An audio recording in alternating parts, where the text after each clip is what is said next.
Oke. Assalamualaikum warahmatullahi wabarakatuh. Waalaikumsalam warahmatullahi Waalaikumsalam wabarakatuh. Waalaikumsalam warahmatullahi warahmatullahi wabarakatuh. wabarakatuh.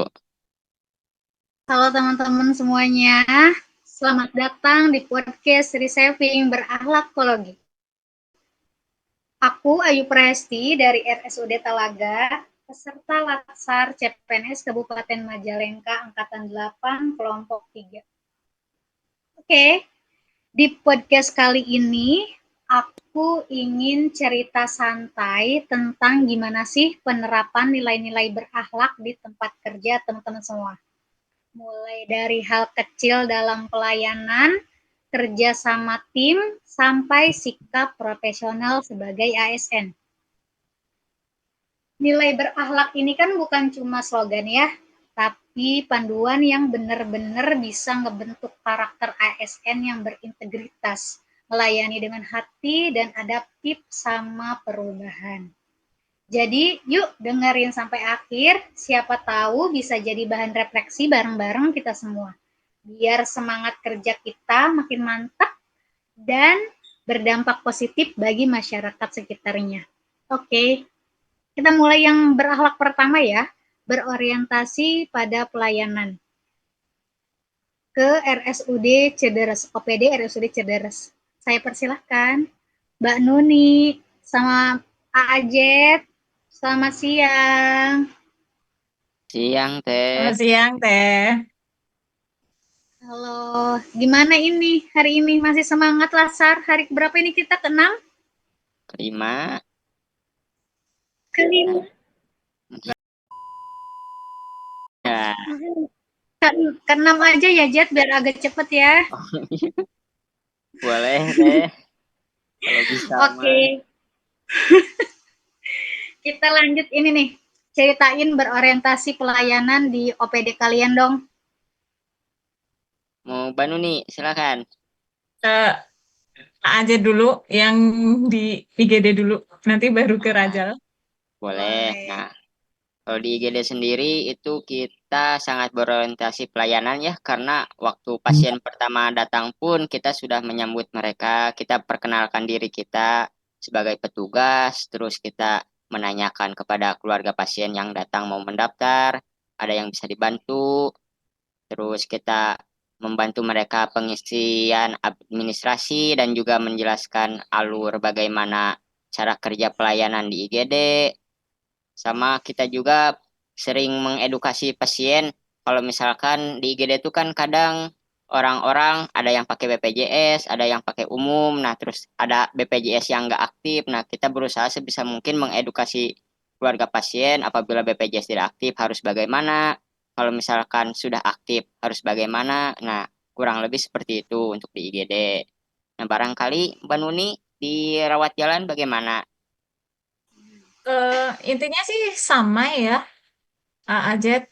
Kalau dia berorientasi pelayanan itu memberikan pelayanan terbaik dengan menerapkan 5S sama seperti tadi, sama memberikan penjelasan yang mudah dimengerti tentang kondisi pengobatan pasien, tindakan yang akan dilakukan untuk pasien.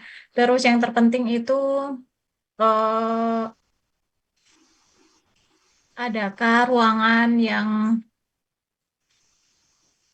halo?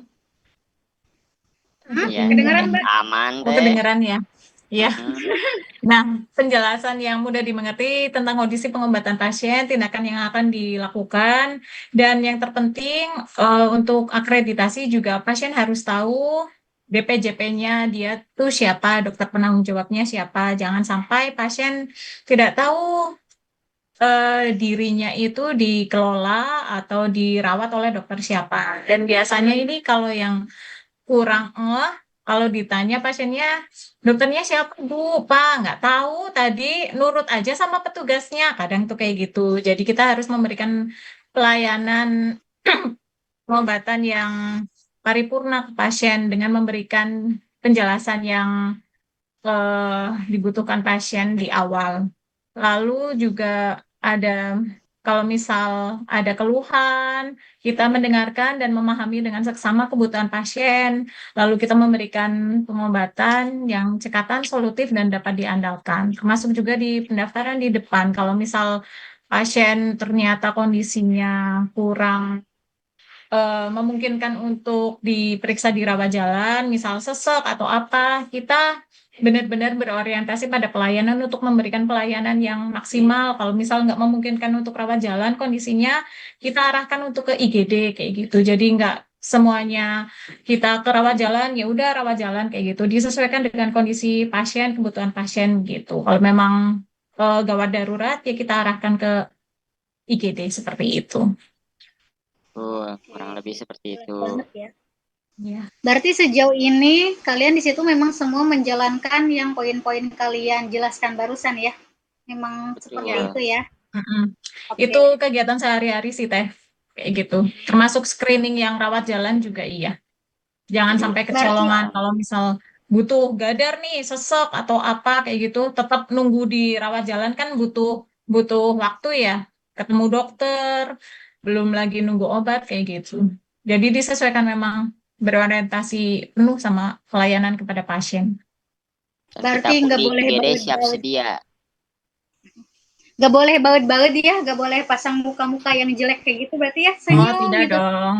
Sudah di awal kita 5S, senyum, salam, sapa, sopan, santun. Kalau udah capek nggak pakai masker kan, tetap lepas masker barangkali. Kalau saya sendiri di rawat jalan masih, karena di pendaftaran APM itu, apalagi kalau pasien ke poli paru ya, apalagi Oh, dengan iya. penyakit-penyakit pasien yang TB, RO, apalagi yang resisten obat itu harus pakai masker. Malah Oke, kadang gitu ya. harus pakai yang N95 kalau perlu sih. Oh, iya, iya. Disesuaikan sama kita lagi menangani pasien yang mau berobat kemana nih, kayak gitu. Berarti tetap sih biar memakai masker kan tetap di mata kelihatan Tetap ya. Jadi kelihatan, harus iya. Betul. Mimik mukanya tuh, matanya kalau kita cemberut, senyum kayak gitu kan tetap kelihatan. iya, ya berarti Mm. bagus banget kalian ASN yang luar biasa. Masya Allah. Makasih. Oke, cukup ya. Sekarang kita pindah berakhlak ke yang lainnya. Akuntabel, kita ngambilnya di OPD Inspektorat. Mangga silakan Mas Fahmi.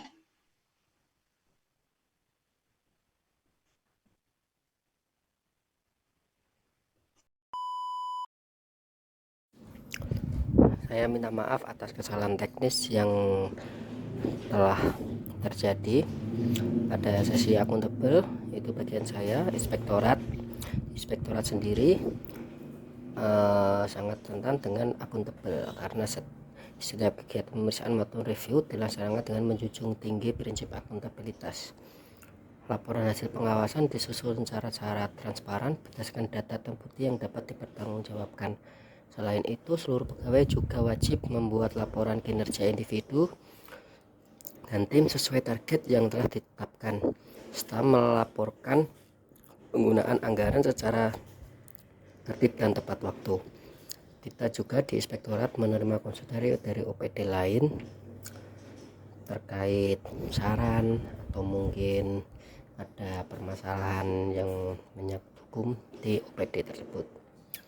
Dan ada contoh kasus juga kenapa kita harus bisa mempertanggungjawabkan apa yang kita lakukan, yaitu kita bisa saja menghilangkan temuan audit dengan kong kali kong dengan auditi, tapi kita tidak bisa karena kita harus bisa bertanggung jawab dengan apa yang kita perbuat. Terima kasih. Iya ya, tapi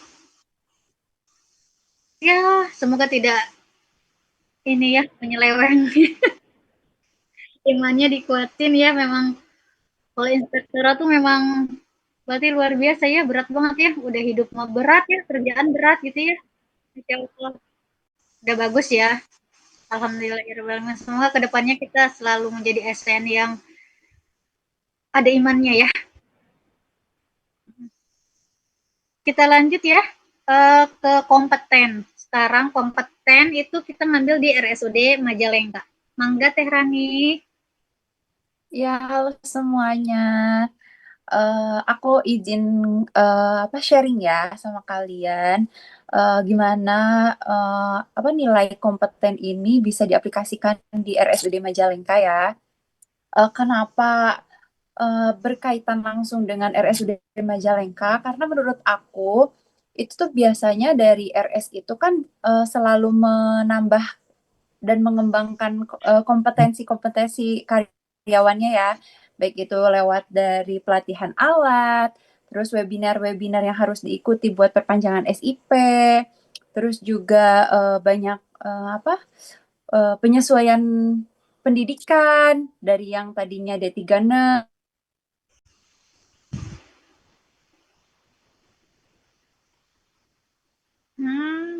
Terani nge-freeze. Ya, wah dia keluar guys. Ini gimana ini teman-teman? Sinyal. Ini sinyalnya lagi kurang bersahabat ya. Maafkan nanti yang pada lihat. A few moments later. Siapa nih yang balik? Rani? Oh, Terani udah balik. Halo, ya udah. Sorry guys, tadi Rani mental. Lanjut dulu aja. Udah, aku lanjut ya. Kamu pindah di rumahnya, jangan di Talaga, Ran. Iya, ini pegunungan banget. Yuk lanjut dulu yuk. Ya, lanjut dulu ya. Kenapa sangat berkaitan langsung dengan RSUD? Karena kan setiap karyawannya itu dari berbagai profesi, mereka diwajibkan buat sering-sering ikut seminar, pelatihan, terus webinar. Karena kan ilmu pengetahuan sangat sering berkembang dan meluas sekali ya, penemuannya banyak, segala macam. Itu tuh sangat menunjang bagi teman-teman kita selaku profesi di bidang kesehatan buat terus-menerus mengembangkan ilmu pengetahuannya dengan cara webinar itu. Terus untuk yang berkaitan langsungnya dengan profesi aku nih, aku mau share aja ke kalian. Itu tuh kita sering banget diadakan pelatihan alat, karena alatnya tuh setiap 3 tahun sekali, kadang suka ganti kayak gitu. Buat pemeriksaannya juga kan lebih menyeluruh kayak gitu guys. Udah Iya. Kak. Sebenarnya memang semua nakes kita tuh ada uji kompetensinya ya. Kalau bidan sendiri perawat kan 5 tahun sekali kadang. Mungkin berarti Rani itu lebih sering dari kami kali ya yang bidan perawat kayak gitu ya. Kalau sering pelatihannya sih tergantung alat yang terbarukannya apa ya Kak ya. Terus juga itu apa namanya dari pihak RS-nya biasanya kerjasamanya sama vendor yang mana gitu. Baru ada pelatihan. Tapi kan kalau buat yang profesi nakes tuh biasanya suka ada ini ya Kak, LMS yang buat pembelajaran SIP itu Kak, ya kan? Nah itu biasanya dari situ buat pengembangan dirinya. Iya, lebih sering ya soalnya dan lebih kompleks ya ke alat betul. juga. Nggak cuma kompetensi diri aja, berarti harus ke alat juga harus langsung bisa kayak gitu ya. Betul banget. Bagus sih. Setuju nggak sih teman-teman? Berarti kalian juga kan tetap kompeten tapi dalam hal bidangnya masing-masing gitu. Tapi karena Rani di Majalengka dan kerjaannya tentang apa tadi yang itu darah-darah kayak gitu ya, jadi lebih banyak lagi gitu loh, lebih belajarnya tuh kayak lebih sering gitu update-nya. Sebenarnya bisa masuk ke adaptif juga sih ya, tapi nanti kita ngambil contoh adaptif dari OPD lain aja ya guys. Oke, kita lanjut. Ya, terima kasih. Ini udah. Oke. Makasih Rani. Sekarang kita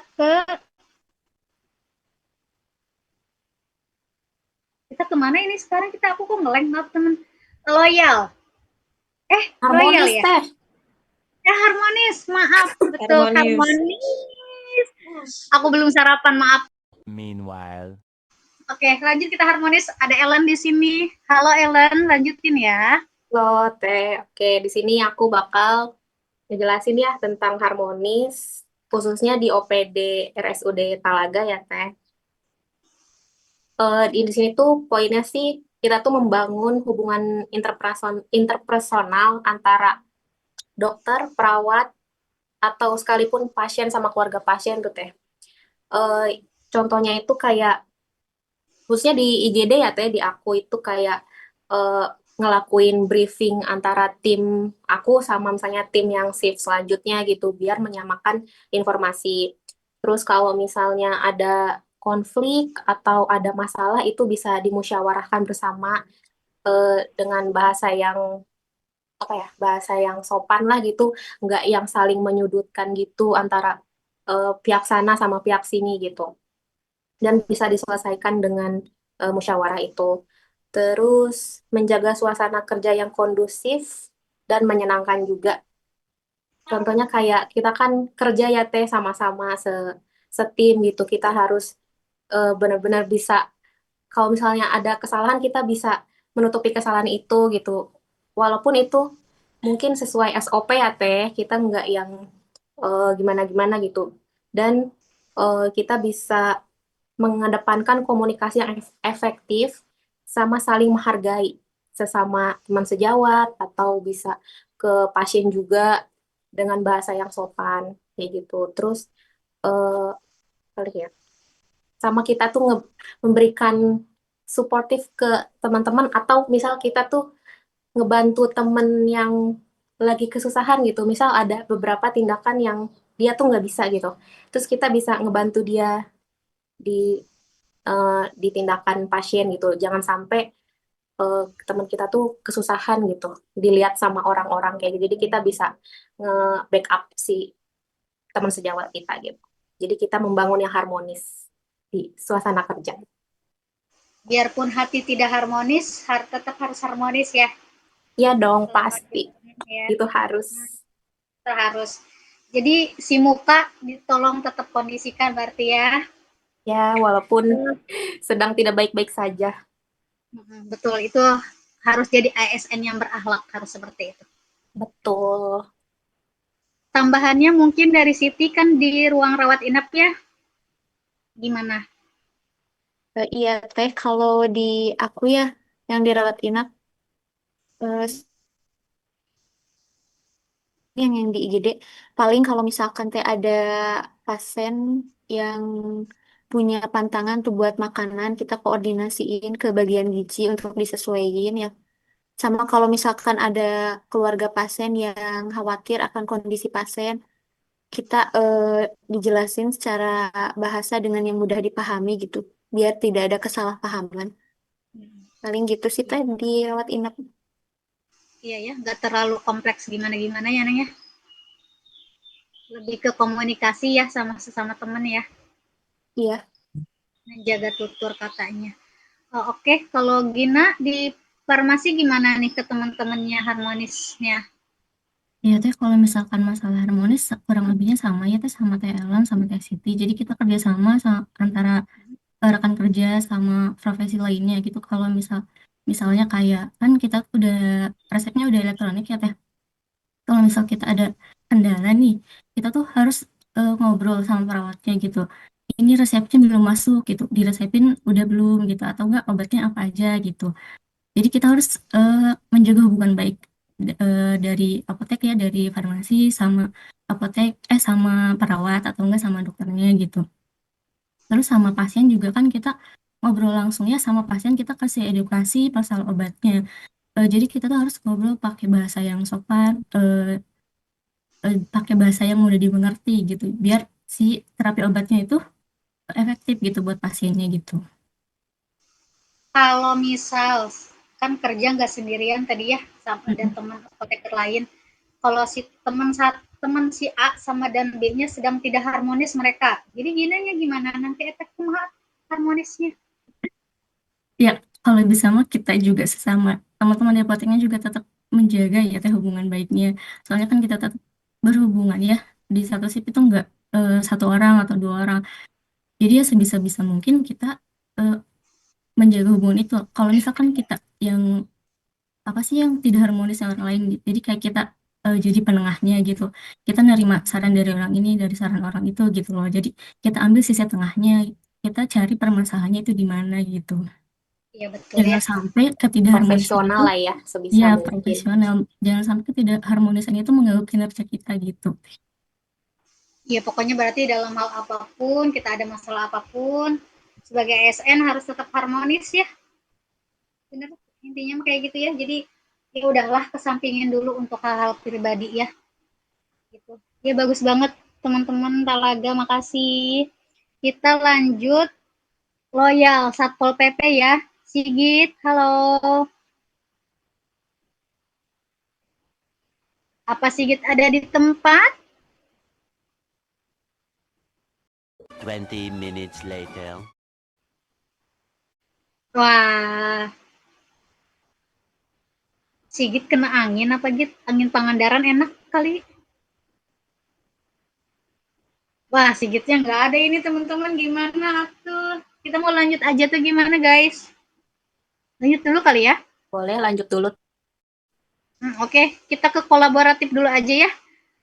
Untuk teman-teman yang ngedengerin nanti nih, kita lanjut dulu, adaptif kita skip dulu, kita lanjut kolaboratif ke PKM Waringin. Di sini ada teman kita. Ada Sigit. Alhamdulillah Sigit. Sigit. Halo Teh, Iya, halo Sigit.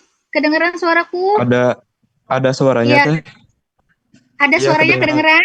Teh. Alhamdulillah. Alhamdulillah. Pengendaran enak ya, Git?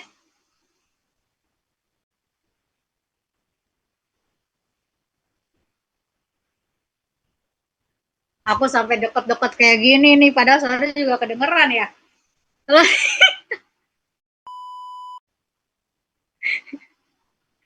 Halo Sigit. Sigit. Halo Teh, ada suaranya? Sigit. Barusan ada doang tadi, diem aja kamu Git. Kita bisa lanjut Sigit?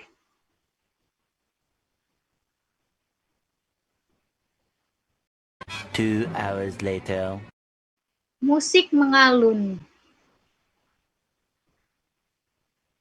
Sigit suaranya nggak kedengeran lagi Sigit. Kita boleh lanjut dulu kolaboratif ya. 3 hours later. Kita lanjut kolaboratif dulu Teh. aja. Ada Sigit. suaranya? Ada, tapi keluar masuk. Cuma sampai Coba bilang sekarang, ada. Teh. Oke, kita lanjut aja ke loyal ya Sigit ya. Di Satpol PP, sok. Ngomong aja. 6 hours later. Kita ke PKM Waringin dulu aja. Mangga, Akil, mangga. Ya, boleh. Terima kasih, Teh.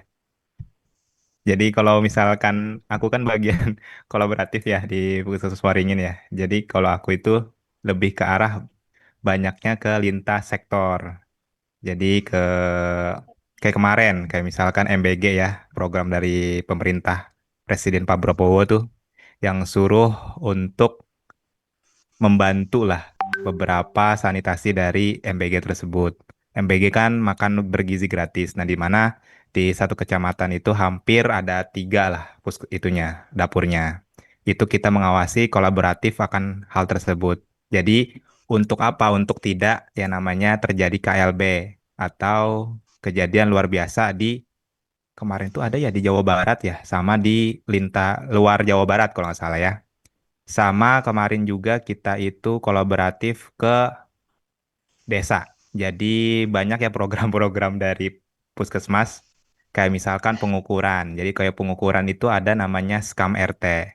Jadi Skam RT itu gimana caranya kita mengambil sampel air tetapi di masyarakat. Nah, itu kita koordinasinya banyak tuh ke lintas sektor. Dari Kadus ya, terus kecamatan, terus desa, sampai akhirnya kita ke masyarakatnya masing-masing. Nah, kalau misalkan setelah kita pengambilan sampel dari hal tersebut, barulah kita koordinasi dengan Labkesda. Nah, Labkesda ini kita gimana caranya berkoordinasi hasil sampel kita itu dianalisis apakah memenuhi baku mutu atau tidak. Untuk program yang selanjutnya itu lagi ada gencar-gencarnya namanya CKG ya teman-teman ya. Itu dari Presiden Pak Prabowo. Itu cek kesehatan gratis yang di setiap sekolah-sekolah.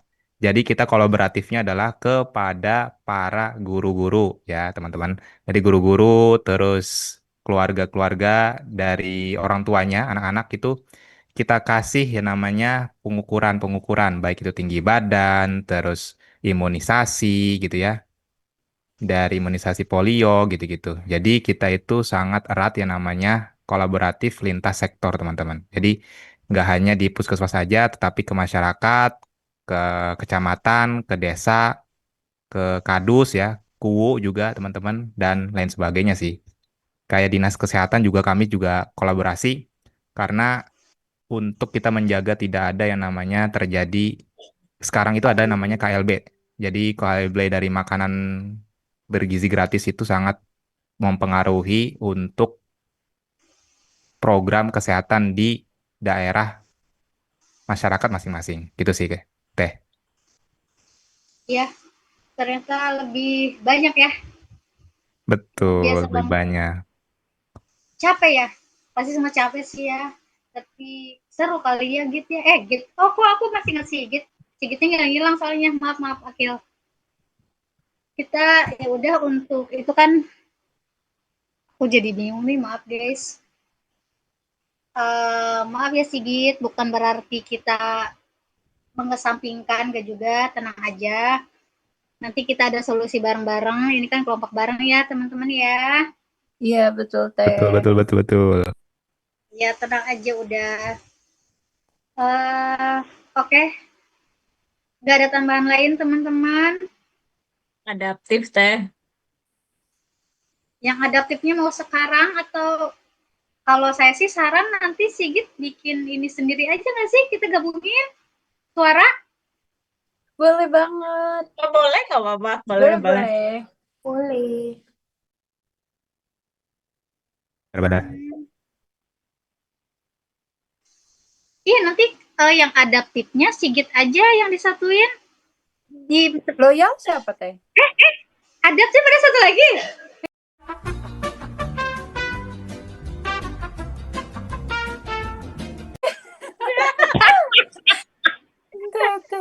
Belum sarapan ya, Teh? Oh, maaf ya. Wow, Masya Allah, teman-teman kalian tuh ya. Benar. Sekarang kita lanjut adaptif, berarti RSUD Cederes ya? Iya, Teh. Cederes lagi? Boleh, Mangga Cederes, Mbak Nuni, maafkan terima aku. kasih. Waktunya nggak apa-apa, Teh. Saya juga tadi agak nge-freeze juga. Jadi, nilai berakhlak, poin adaptif itu intinya kita mampu menyesuaikan perilaku dan kinerja dalam menghadapi tantangan yang selalu berubah ya.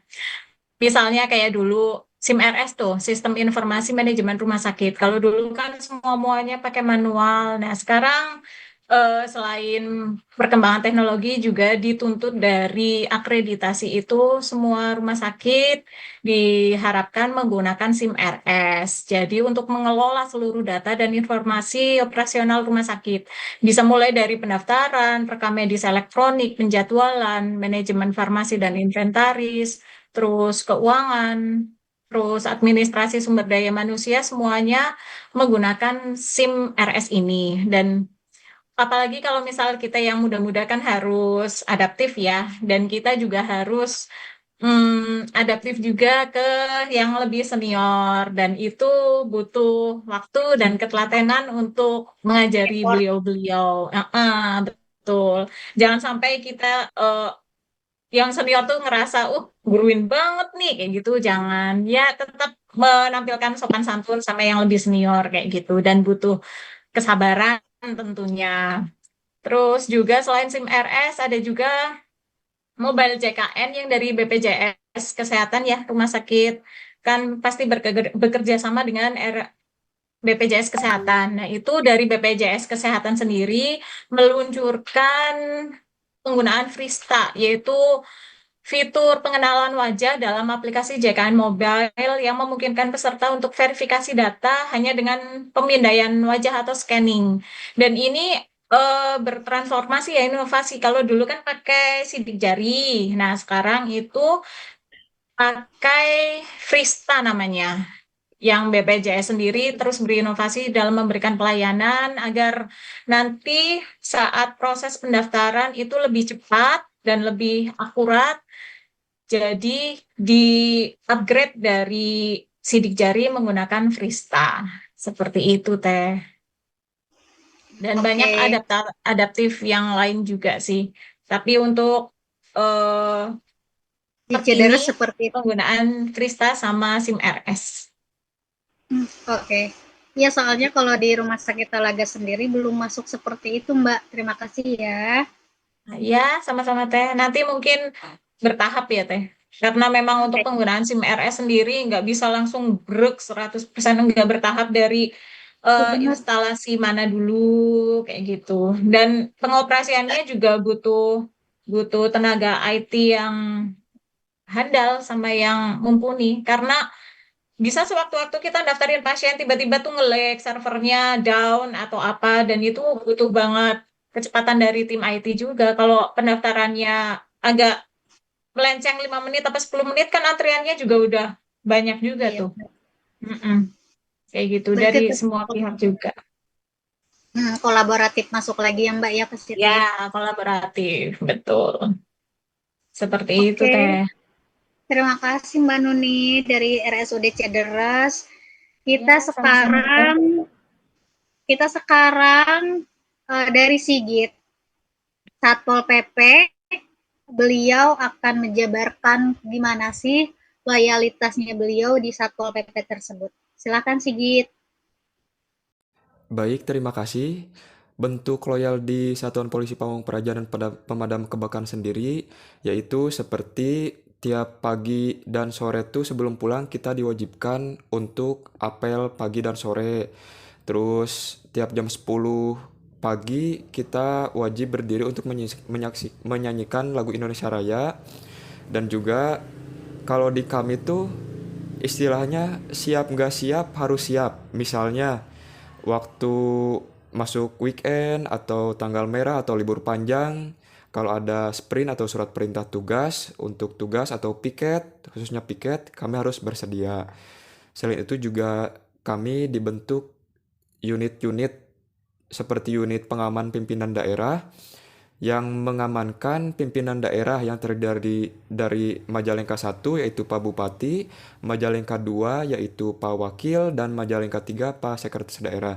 Jadi ketika mereka ada acara di lingkup Kabupaten Majalengka, yang Papimda ini 1 jam maksimal sebelum mereka datang harus sudah berada di tempat. Terima kasih. Oke, terima kasih Sigit. Kita sudah ngebahas semuanya ya. Berakhlak semuanya kita sudah. Kalian semua luar biasa. Terima kasih banyak atas kerjasamanya. Dari semua cerita dan pengalaman tadi, aku jadi makin yakin nih kalau nilai berakhlak ini bukan cuma teori di pelatihan, tapi benar-benar panduan hidup bagi kita semua ASN. Benar kan? Betul. Ya, jadi kita harus bisa menerapkannya dengan konsisten, melayani dengan hati, bekerja dengan tanggung jawab, dan saling menghargai. Pasti lingkungan kerja kita tuh bakal jauh lebih positif. Ya, biarpun kita ASN baru, seenggaknya tebar positif itu aja biarin. Biarpun misal dikata orang-orang, ASN baru, gini-gini gitu, udah nggak apa-apa. Yang penting mah kan tetap ya, kita sendiri nih. Yang mau ngebawa kita kemana tuh kan kita sendiri, jadi harus tetap menyebarkan berakhlak itu gitu. Oke, semoga obrolan kali ini bisa jadi pengingat juga buat kita semua ya teman-teman ya, bahwa perubahan besar selalu dimulai dari sikap kecil yang kita biasakan setiap hari. Oke, terima kasih sudah mau dengerin podcast kelompok 3 sampai akhir ini. Saya Ayu Presti sebagai MC di sini pamit dulu ya. Sampai ketemu lagi di episode berikutnya. Tetap semangat, tetap berakhlak. Assalamualaikum. Waalaikumsalam. Terima kasih Teh Ayu. Ayu. Waalaikumsalam. Terima kasih. Selesai. Oke.